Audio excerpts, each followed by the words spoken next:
ಲಕ್ಷ್ಮಣ ಕೂಡಲೇ ತಸ್ಯಾಹ ಕ್ರುದ್ಧೋ ರಾಮಸ್ಯ ಪಾರ್ಶ್ವತಃ ಉದ್ಧೃತ್ಯ ಖಡ್ಗಂ ಚಿಚ್ಛೇದ ಕರ್ಣನಾಸಂ ಮಹಾಬಲಃ.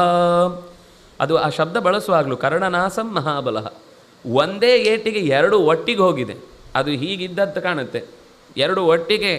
ಅದು ಖಡ್ಗವು ಅಷ್ಟು ಸುಲಭದಲ್ಲಿ ಬೇಕಾದಂತೆ ತಿರುಗಿಸಿ ಹೊಡೆಯುವ ಹಾಗೆ ಎರಡೂ ಭಾಗಗಳನ್ನು ಇನ್ನೇನೇನೇನೋ ವಿಕಾರವಾಗಿ ವರ್ಣನೆ ಮಾಡ್ತಾರೆ ರಾಮಾಯಣ ಓದದವರು ಮಾತಾಡಿದರೆ ಸ್ವಲ್ಪ ಇದೇ ಸಮಸ್ಯೆ.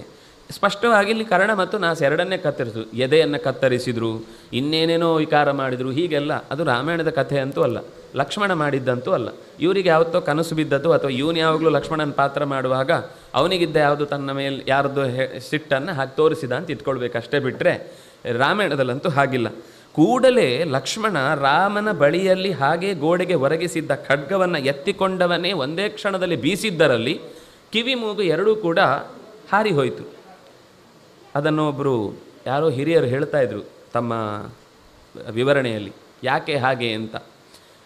ಬೇಡವಾದ ವಿಷಯಕ್ಕೆ ಮೂಗು ತೂರಿಸಿದರೆ, ಬೇಡವಾದ ವಿಷಯಗಳಿಗೆ ಕಿವಿ ಕೊಟ್ಟರೆ ಹೀಗೆ ಆಗೋದು ಯಾವಾಗಲೂ ಅಂತ. ಇಷ್ಟೇ ಆಗೋದು. ನಮ್ಮದಲ್ಲದ ವಿಷಯದಲ್ಲಿ ಈಗ ಅವರ ಸಂಸಾರ ಚೆನ್ನಾಗಿದ್ದರು, ಅವ್ರ ಪಾಡಿಗೆ ಅವರನ್ನು ಬಿಡಬೇಕಿತ್ತಾ? ಕೇಳಲಿಲ್ಲ. ಆಮೇಲೆ ಲಕ್ಷ್ಮಣ ಹೇಳಿದ ತಕ್ಷಣ ಸೀದಾ, ಅಂದರೆ ರಾಮ ಹೇಳಿದಾಗಲೂ ಲಕ್ಷ್ಮಣ ಹೇಳಿದಾಗಲೂ ಕಿವಿಗೆ ಹಾಕೊಂಡ ಸಂಗತಿಯಲ್ಲಿ ಇದು ತನಗೆ ಹೊಂದುವಂಥದ್ದಲ್ಲ ಅಂತ ಅರ್ಥ ಆಗಬೇಕಿತ್ತು.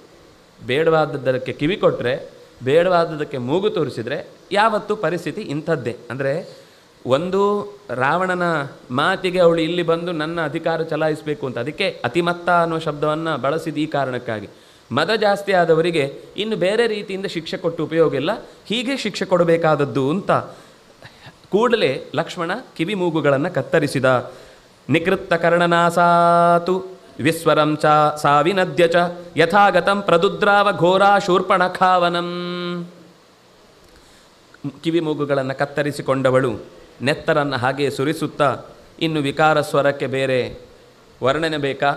ವಿನದ್ಯ, ವಿವಿಧ ರೀತಿಯಾದ ಧ್ವನಿಗಳೆಲ್ಲ ಎಬ್ಬಿಸಿಕೊಳ್ತಾ, ವಿಸ್ವರಂ ಅತ್ಯಂತ ಕೆಟ್ಟದಾದ ಧ್ವನಿಯಿಂದ ಹೇಗೆ ಬಂದಳೋ ಯಥಾಗತಂ ತಥಾ ಪ್ರದುದ್ರಾವ, ಹಾಗೆ ಓಡ್ಲಿಕ್ಕೆ ಶುರು ಮಾಡಿದ್ಲು. ನೆಲಕ್ಕೆ ಕಾಲು ಎಷ್ಟಿತ್ತು, ಆಕಾಶದಲ್ಲಿ ಎಷ್ಟೊತ್ತಿತ್ತು ಅಂತ ಗೊತ್ತಿಲ್ಲ, ಓಡ್ತಾನೇ ಇದ್ದಾಳೆ. ವನವನ್ನು, ನಡುವನವನ್ನು ಸೇರಿಕೊಂಡಿದ್ದ